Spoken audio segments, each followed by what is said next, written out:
Last week, Denver 7's Jennifer Kovaleski took a 360 view of red light cameras, talking to the people who think they make our roads safer and then the drivers who wish they'd just go away. Now, 360 is Denver 7's effort to being open, honest, and accurate in our coverage. It's our commitment to you to give you all sides of the story so you can then form your own opinions. Well, Jennifer's back tonight, and Jen, we heard from a lot of people after your report. Hundreds of people commented on our Facebook pages and sent us emails, and red light cameras fire you up. That's clear.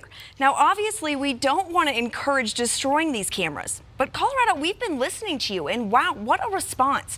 Please keep the emails and Facebook posts coming. Brent Lopez wrote on my Facebook page, I'm 100% okay with red light cameras, as long as they don't change the rule where I have to physically be served in person. Another point from Ben Lard, they are ridiculous. If your bumper barely touches the white line, you get a ticket. So we wanted to find out what's true and what's not. Tonight, a 360 twist, fact versus fiction.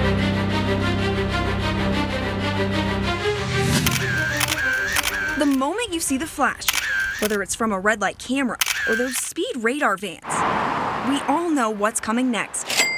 That dreaded ticket in the mail. Active 24 hours a day, 7 days a week. Let's lay the arguments out again for this red hot 360. It doesn't stop, and it's always keeping people safe. Denver Police's 360 view is the cameras add safety and accountability and let enforcement be in more areas than physically having a police officer present. DPD also points to data showing they've reduced crashes, like here at 6th and Lincoln, where T-bone wrecks are down 70%. Those are the types of crashes that we're really hoping to avoid.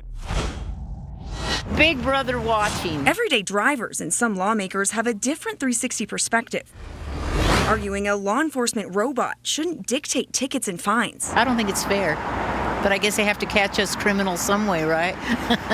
Others on the 360 wheel would argue the amount of money the city brings in is no laughing matter. Millions right into the city coffers each year. It is a moneymaker for the cities. It's a big moneymaker. We've been listening to you, Colorado, and regardless of which side of the argument you land on, there are some myths as well as rules of the road you need to know. So let's twist this 360 to lay out some facts versus fiction. First, before you pay the fee blindly, You should be aware of your rights. You should be aware that you have the ability to fight these. Attorney Jude Ramirez's view is you should know your rights. Make them do their job. Starting with your right to be served. If you don't pay the $75 fine sent in the mail, the city has 90 days to serve you in person with the ticket. If they don't, the ticket is invalid. But keep in mind, if you do wait to be served, The fine amount can go up. red light camera or speed van violations by law aren't reported to the DMV, so there's 0 points on your license. But not paying a summons, Ramirez says, can hurt you in other areas. It could hit your credit because then they've served you and you didn't take care of it. Another fact, if you're the owner of the car and you're not the one driving in the photo,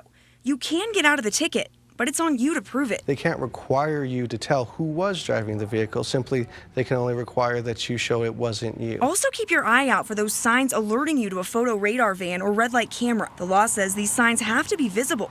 If they're not, goodbye ticket.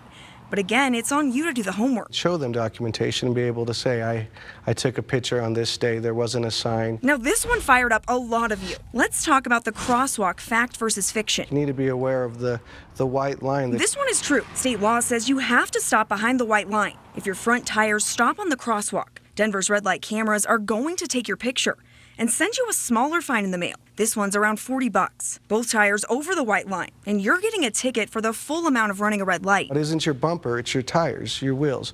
So you have to be very careful there. Which brings us to your personal 360. To pay or not to pay. If knowledge is power, Ramirez says knowing your rights is the first step. From here, it's up to you to decide. Deal with the hassle of fighting the ticket or just pay the fine. Make sure that cities have done everything that they should do or that they're required to do before you have to pay this. In Denver, Jennifer Kovaleski, Denver 7. Oh, that was good stuff. Jennifer, thank you for that. And keep that feedback coming. Email us 360@kmgh.com, or if you prefer, message us on Facebook or Twitter.